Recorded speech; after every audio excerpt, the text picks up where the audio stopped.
taking time out with Premier Sports Officials Association today.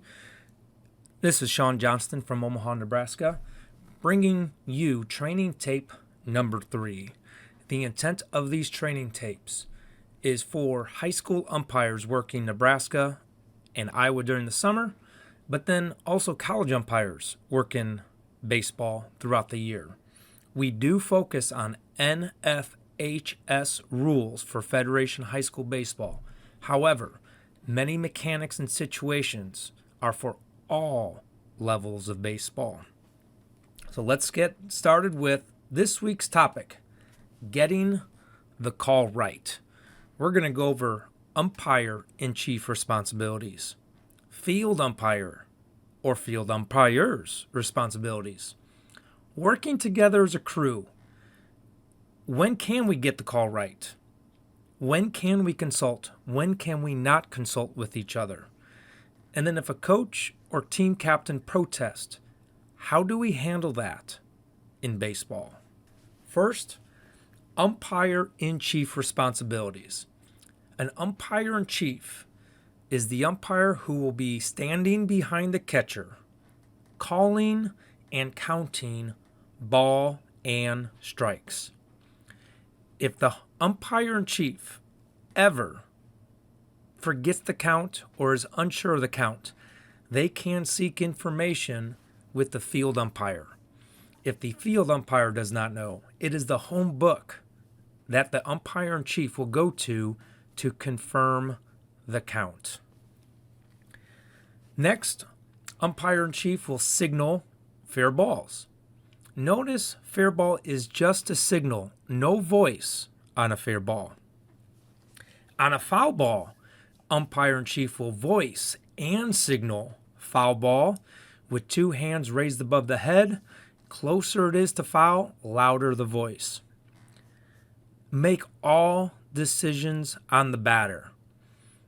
Was the batter in the box when legally batting the ball? Was the batter in the box when the batted ball hit the batter? Is the batter legally starting in the batter's box? Did the batter get hit by the pitch, or did the batter hit the pitch with the body? Foul tip is the umpire-in-chief responsibilities. Catcher interference is umpire-in-chief responsibilities. And make all other decisions that are not reserved for the field umpire. When we're talking about all other decisions, when you look at the rule book, Rule 10, Section 2, Article 3, there's actually 14 other areas of decisions and responsibilities that umpire-in-chief is responsible for. Some of it is fairness to the game, such as putting the ball in play. Others are safety, such as when to turn on the lights. When is a player showing signs of head or neck injury? A lot of responsibilities goes into that umpire-in-chief. Take time to review Rule 10, Section 2, Article 3 for these responsibilities as a umpire-in-chief. Field umpire or field umpires. Most games are work 2-person. When we get into postseason, it's 3-person for districts. When we get into state tournament, it's 4 umpire system. All right, so that is understanding our responsibilities as a field umpire. Though most of it falls heavily on the crew chief, we as field umpires aid in administering the rules. And we'll talk about the word aid here in a second. Field umpires, concurrent jurisdiction, calling time, calling balks, infield fly, the ball condition, is there a cut on it, is it scuffed? Illegal pitches, is that pitcher in contact with the rubber when releasing the ball? Ejections, fly ball caught, unsporting behavior, fair foul decisions when in A position on trouble ball. this umpire's in A position.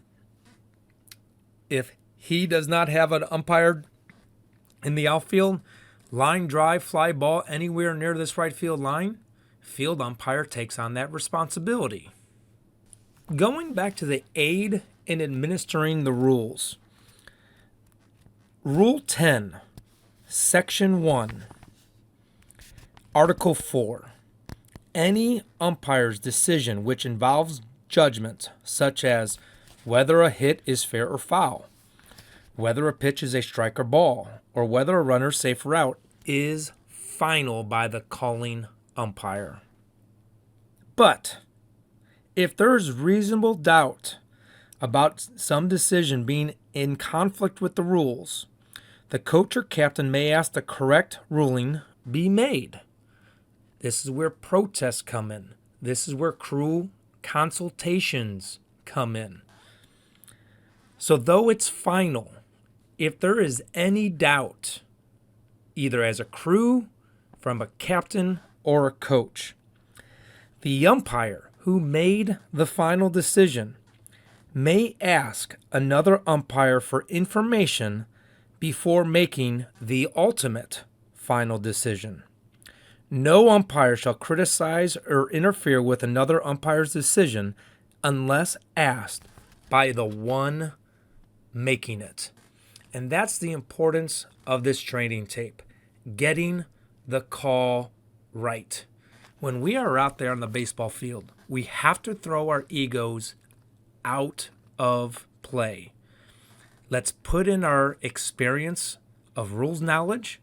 Let's put together the full body of work as a crew, whether it be rules knowledge, mechanics knowledge, to share information to get the call right for those players and coaches who are invested and have put a lot of time and energy into the game.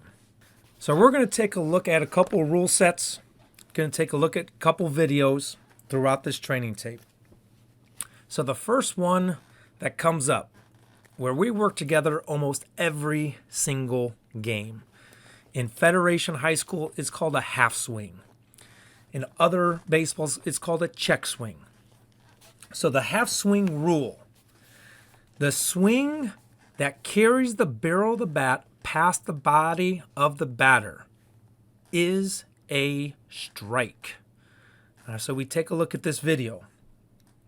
Not video, this picture.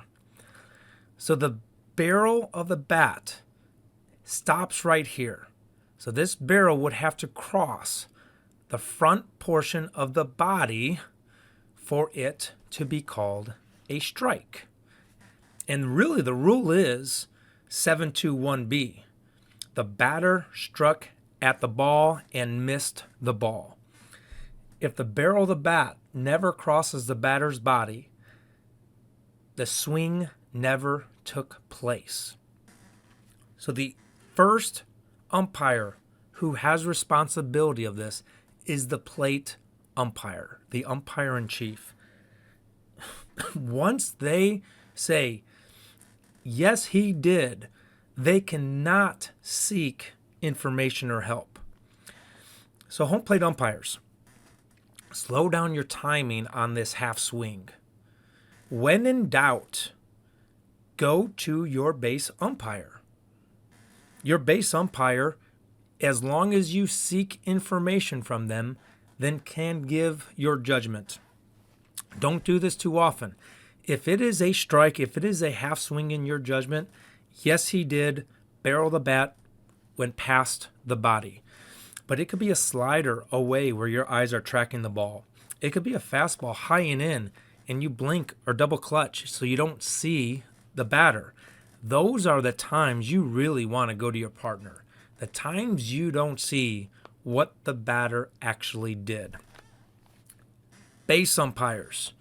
We're going to take a look at the video and the power of angles.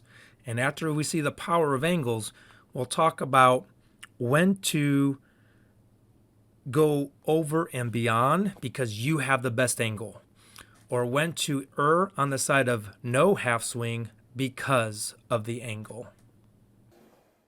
So when we're talking about using our partners to get it correct, plate umpires, we get to go to our field umpires for a half swing. And it's very important, field umpires, how angles will show us different things. So this is from one team's camera angle. That bat never crossed the body of this hitter. So let's replay this. Tampa Bay's angle. That bat never crossed his body. So an umpire with this angle is going to say, no, he did not. Go to a different angle. The Washington's angle, that bat did cross his body. All right, so what we learned from this, if I'm a field umpire on the wing, I'm going to be more likely to give what I got because I see the body. If I'm in the middle of the field and my partner comes to me, I need to be 150% sure that that bat crossed the front of that batter's body because my angle perspective is going to be different. Home plate umpires, this is another body language thing we could do. If I come up strong and right away, Bill, did he go? I am telling you, I did not see it. I blinked my eyes, I flinched. I am coming to you as fast as I can because I truly don't have a good judgment. If I come up slow, Bill, did he go? I'm giving you my judgment already that he did not have that bat cross the body. I hope when I come up slow, most of the time the partner will say, no, he did not. If I come up strong, give me your true judgment of what you have. Pulled foot swipe tag. Another play where as a crew, we can get together. When we have a pulled foot swipe tag, when we get later in the training video, how do we handle the situation when a coach comes out versus when a coach doesn't come out? Put in your little notebook. We want to get together on a pulled foot at first base, a swipe tag at first base before the coach leaves their position. We know when there's a reaction of a first base coach, of a runner. And when we get that reaction, we have that gut reaction, even though we might have the angle that, oh man, I had an awesome angle. Good look at it. Angles are important. Your partner, your plate umpire has a different angle. Call time. Get together as a crew. So we're going to take a look at a play because I'm less likely to get together when I'm working A position because I have time to make read steps. I am quicker to get together as a crew when I'm working B and C as an umpire because I know my angle is not the best. And two, if it's an errant throw, I'm not able to take read steps to change my look at first base. So let's take a look at a video. Adjustment at first base, reading the fielder and getting in that key. So if I'm working A position, I'm coming out 4, 5, maybe 6 steps to get a look at the first baseman's foot staying on the bag. Then I'm going to see the path of the throw. The path of the throw, if it's errant like this, Whole look in order to see the swipe tag. But watch Knight take a couple of good hard steps to his right and get in the proper location to see the out call or see the swipe tag. And you can't do much better than that. And I'm going to be able to see this tag play when working the A position. Now, if I'm in the B or C position in a 2-person crew, I am not going to have this look. I'm not going to have this reach step. But take a look at it. The home plate umpire has the perfect look at this without a reach step. So that's what we're talking about. A position right here. I have all the information. I'm not going to go to my home plate umpire immediately. I'm going to wait until coach asks me.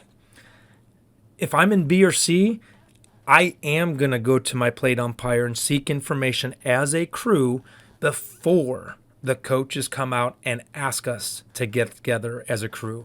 Because I know in A position, I have the angle. In B and C position, I do not, and I know my home plate umpire does. So let's talk about mechanics. What does it look like? All right, so we have a pulled foot, swipe tag, home plate umpire. If you have information for your base umpire, hold your ground or walk towards first base. That is our umpire language, that I have information for you. I'm not going to interfere. I'm not going to change your judgment, but please seek me out so you could get the information I have. If I completely agree with the base umpire, I'm turning and sprinting home. Now that's my universal statement of, hey, don't seek information from me. Give the information you have to the coach. Now let the coach make the decision if we have to get together or not as a crew. I've already told you I have agreed with you if I go back home. If base umpires, you want to consult as a crew, you call time. You initiate the crew conversation. I, as a plate umpire, I'm going to say, what did you see? Then I'm going to give you what I saw. The base umpire still has the final authority to change or keep the call. When we are consulting each other, we have to make sure the coaches remain or get back to their respective positions, whether that's the dugout or the coaching box. We cannot get together. We will not get together until the coach is in their respective position they need to be at. Another play that comes up quite a bit, working together, catch, no catch, and control of the ball. We have initial areas of responsibilities. So we talk about the big V, or in this case, the cone. In a position, the field umpire has trouble balls hit to center field, right field. So if I start on the wing, that center fielder is coming straight in. That center fielder is running towards the gap. Right fielder straight in, near the fair foul line, or back to the fence. Or right fielder, center field, sometimes second baseman, center field, right field. Converging. A position field umpire, you are out. You are going to watch that catch, no catch. When we are field umpire in B or C position, we now have the cone or big V. Right fielder stationary, left fielder stationary, coming in towards each other. The base umpire has the initial catch, no catch, control of the ball. Plate umpire.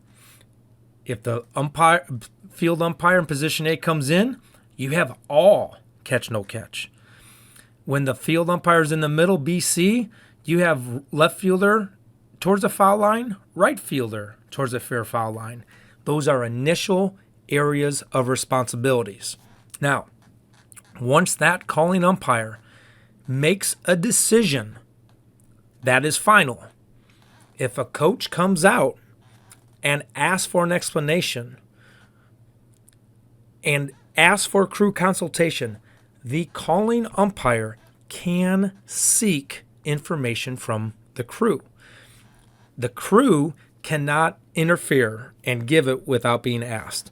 But at any time on a catch, no catch, the calling umpire can seek information, knowing that all umpires, yes, we have tag touches, we have base runner touches, we have obstructions, but it is very vital and important knowing that we all have different angles.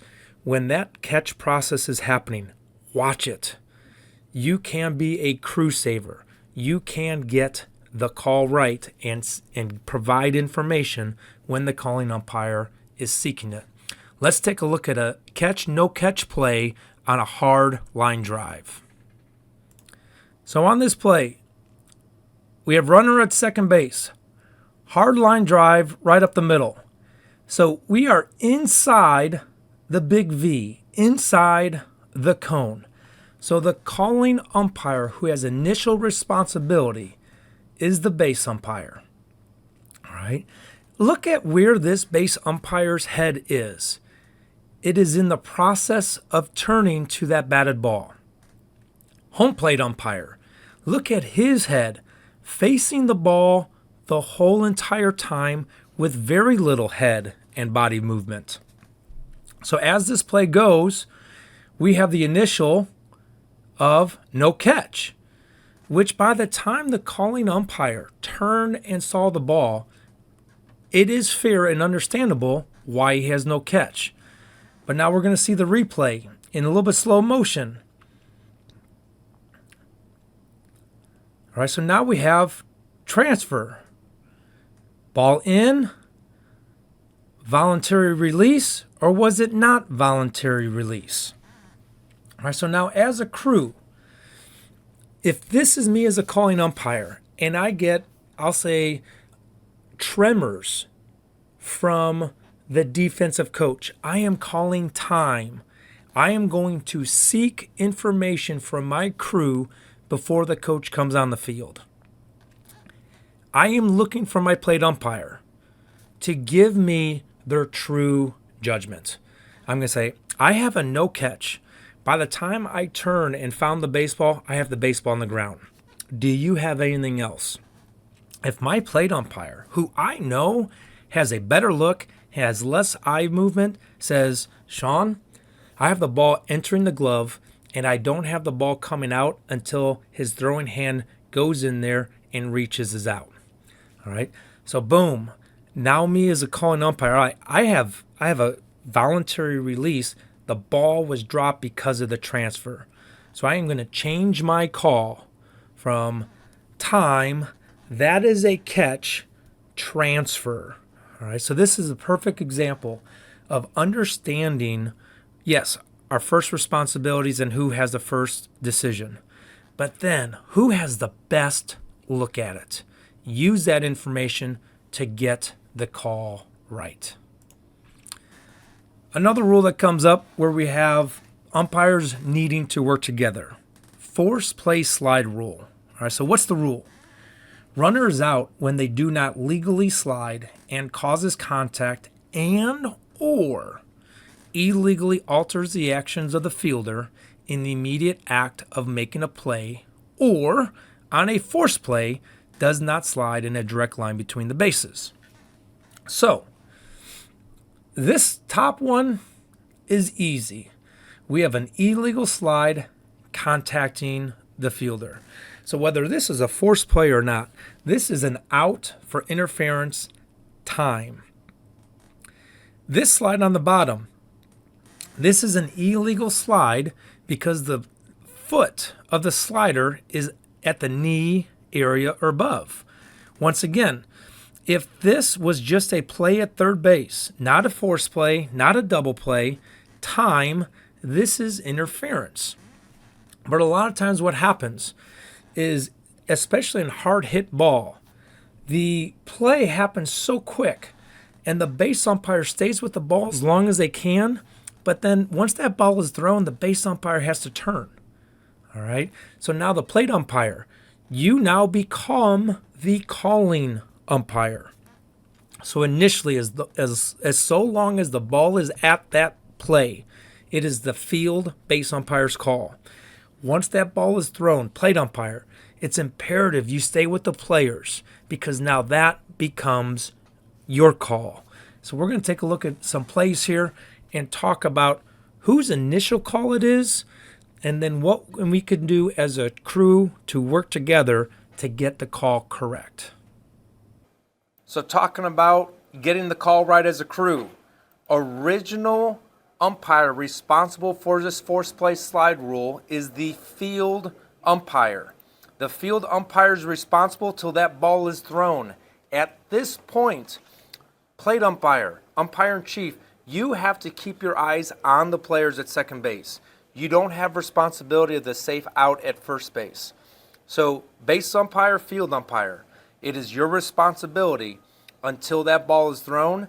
Then it's going to the plate umpire, umpire in chief. Now let's take a look at this play from another angle. We have an illegal slide because his arms were up, and we have an illegal slide because he's going towards the fielder and not straight into the base. Coaches listening to this, umpires are always going to err on the side of That double clutch was created because of the illegal slide. If you want us to take judgment out of it, of that double clutch, have your runner slide legally straight directly into the base or away from the fielder, then yes, we will say that double clutch is because they didn't have control of the ball. But when this runner is coming right at the fielder, that's a safety thing. Everybody's going to worry about their own safety, and that's what caused the double clutch in the umpire's judgment. When in doubt, it's an illegal slide. We're going to err on the side of forced play slide rule. Base umpire's call because he still has the ball. If this ball was thrown, it's the home plate umpire's ball. Let's take a look at the second play. Runner on first base, ground ball.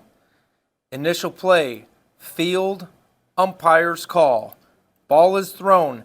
See how this field umpire turns in a two-person crew? That's what umpires are going to do. This contact takes place after the ball's in the air. Home plate umpire, you have to get this forced play slide rule for your base umpire. So let's take a look at it from another angle to see how clearly it was an illegal slide. Two reasons this is an illegal slide. Number one, this is a slide on the hip called a roll slide. For it to be legal, the buttock has to be on the ground. Plus, not directly to the base. This runner, if they make a legal slide on their buttock into the base, there's going to be contact because the fielder is in that lane. But since this runner is illegal, slide roll and not towards the base, forced play slide rule, home plate umpire, contact almost comes after that ball's thrown, get it. Ball is dead, time. Runner is out, and the batter runner is out by rule. How we work together to get the call right. So now working together, the process, first time we're going to get together or a situation is before the coach comes out. It is ideal to get together if there is information to share. We talked about the pulled foot home plate umpire walking up. We saw the line drive, and me as a base umpire, I know I don't have the best look at it.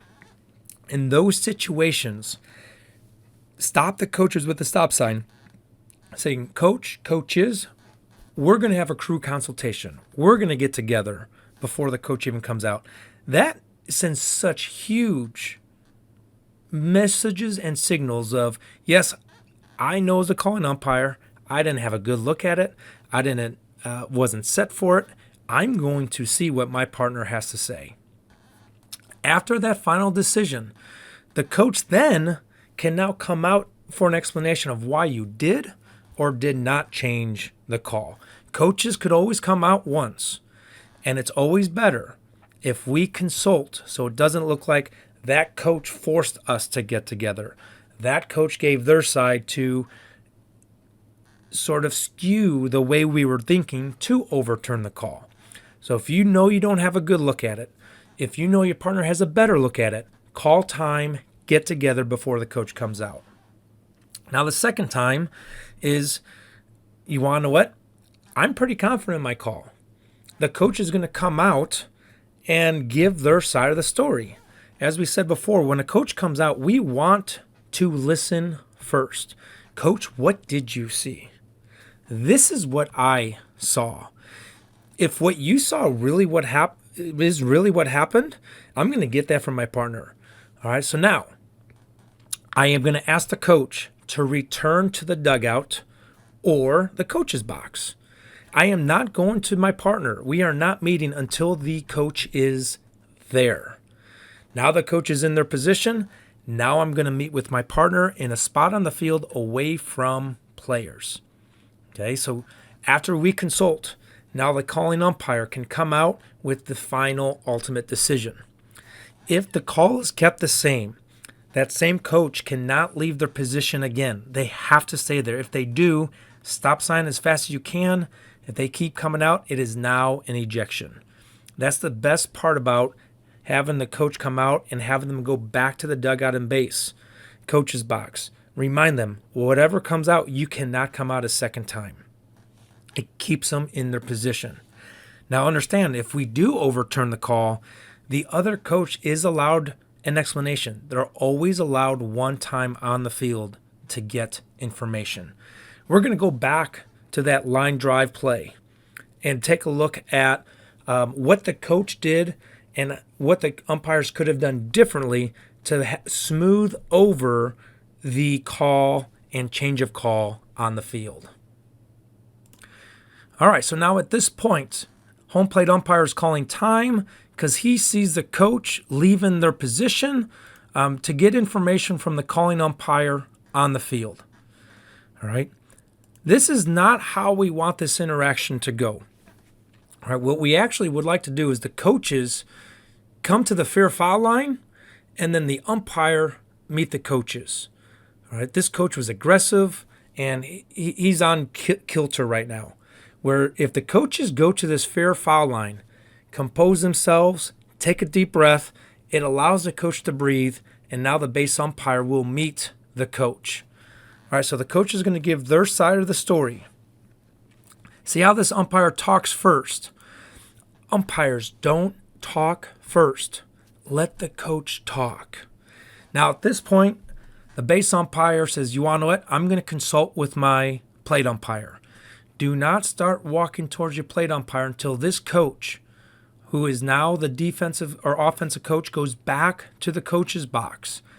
If you allow this coach to stay near this conversation, it is going to mess with how your conversation is going, what you're thinking. We cannot let this coach stay here on the field. Hey, coach, I understand what you're saying. I'm going to go to my plate umpire once you get back to the coach's box. Once he gets back to the coach's box, that's when I'm going to consult with my partner. All right, so here are some plays that came up through observations during the first 3 weeks of college and now the first week of high school baseball. How and when we can assist partners. Strike zone. It's all plate umpire judgment, so field umpire can't come in and change a ball or strike call. All right, but what the field umpire can do with assisting is issuing unsporting penalties.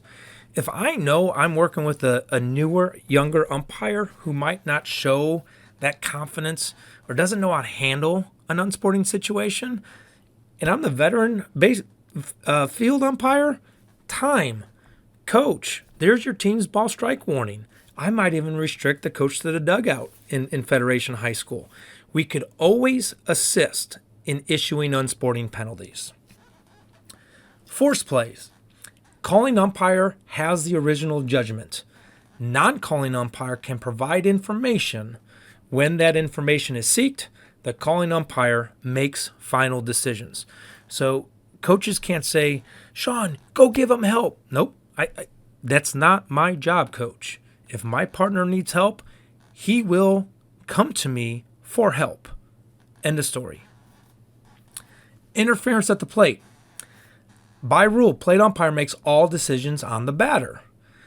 Field umpire can provide information such as touching of home plate prior to malicious contact, can provide information, catcher interference, can provide information of foul tip, can provide information of was a pitch caught or hit in the dirt when that plate umpire comes to us.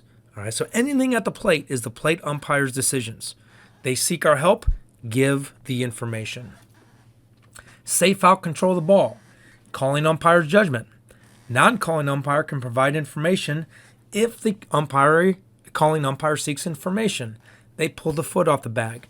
The ball was snow cone, yes, but you want to know what? They didn't have control of their body, or they did not voluntarily release it out of that snow cone throughout the process.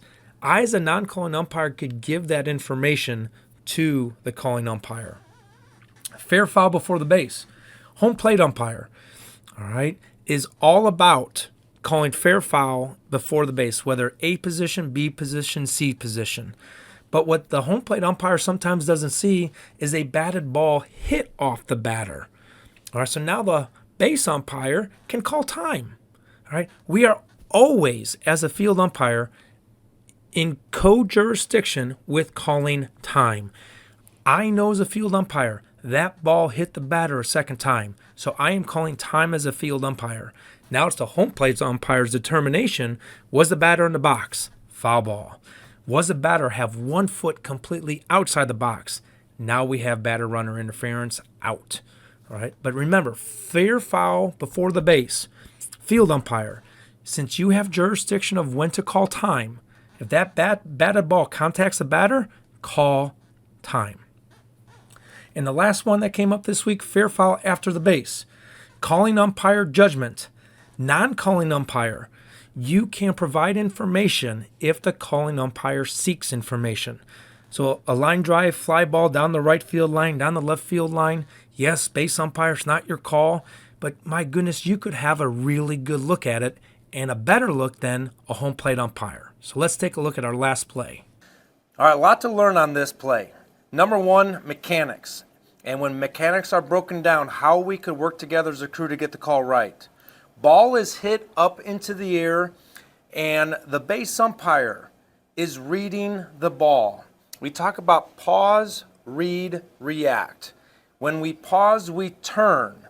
We're turning to read the players. We cannot read the ball. This is a perfect example. Windy day.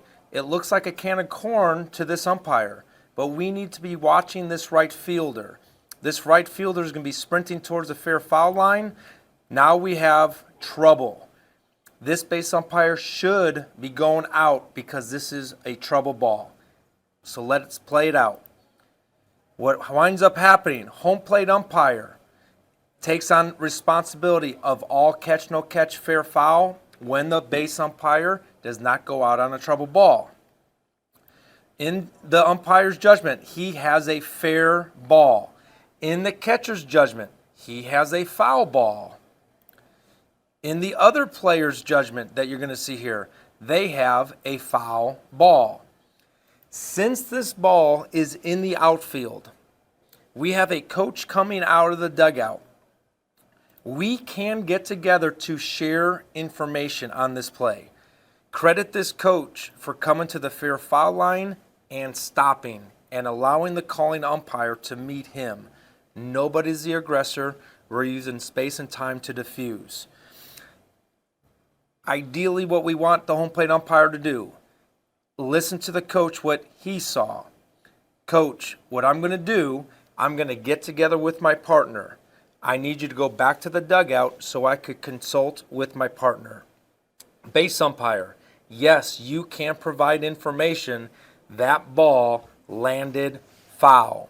If you get that information as a calling umpire, please change the call to foul ball. But don't ignore the fact that you have a partner out there. Sometimes your partner's not going to have the information, but us showing that we're working together to get the call right is a positive thing to do for the game. Last quick topic, protests. Team captain or head coach can inform the umpires of a misapplication of a rule prior to the next pitch or play and must be made before the umpires leave the field. So we're not talking about judgment calls. We're not talking about getting the call right. We're talking about getting the rule correct. All right, so what is the process? A captain or coach says, hey, Sean, you misapplied a rule. Number one, I'm going to get together as a crew and talk through the rule and application of the rule. Any doubt as a crew, we're going to go to step number two. Step number two, I always have a rule book on site when I'm an umpire. One umpire, go and consult the rule book. The other umpire or umpires have to stay to adjudicate the game. We can't let players leave the field. We can't just let players coach or officiate themselves. One umpire go to the rule book, other umpires stay at the field. When we come back to the field, whoever went to the rule book, you have to give your partner the correct ruling with the rule number, so now we all have the same information. Now as a crew, bring out the head coaches. Coaches, this is the rule that was being questioned about the application. After referring to the rule book of 8.3, this is the correct application of the rule. All right, so this is different than getting the call right. A protest is to get the rule right. So let's take a look at an example. Game tied in the bottom of the 7th inning. Scores 5-5. Runner on first and runner on third. R1 steals second and is obstructed at second base. Field umpire calls obstruction and awards R1 to third base, then forcing R3 to score. Offensive team is super excited they just won the game 6-5. But then the defensive coach can protest this misapplication of the rule until we as umpires leave the field of play. All right, so in this situation, crew gets together, talk about it. Man, I don't know. And you want to, if I don't know, I'm not going to feel good with one team winning versus one team losing if we didn't apply it right. Let's make sure we apply this rule correct. I find it in the rule book 8.3.2, which states, when a runner is obstructed while advancing or returning to a base, the umpire shall award the obstructed runner a minimum of one base beyond the runner's position on base when the obstruction occurred. The umpire shall award the obstructed runner and each other runners any additional bases that would have nullified the obstruction. We have a steal at second. The runner was at first. That's obstruction. One base minimum is second base. Also, on obstruction, an obstruction award cannot force a runner in front off that bag. Because of the obstruction at second did not affect the runner at third, we can't give more than that minimum one base requirement. All right, so now we're going to bring the game back. 7th inning, 5-5, runner on second and third. I am going to have both coaches in that conversation with the rule interpretation and why. Thank you for taking time out for training tape number 3. Hopefully we use situations from the first week of NSAA Federation High School Baseball and the first 3 weeks of college baseball of when we could get together to get calls right. Throw egos out the window. Understand the angle you had. Understand the movement you had.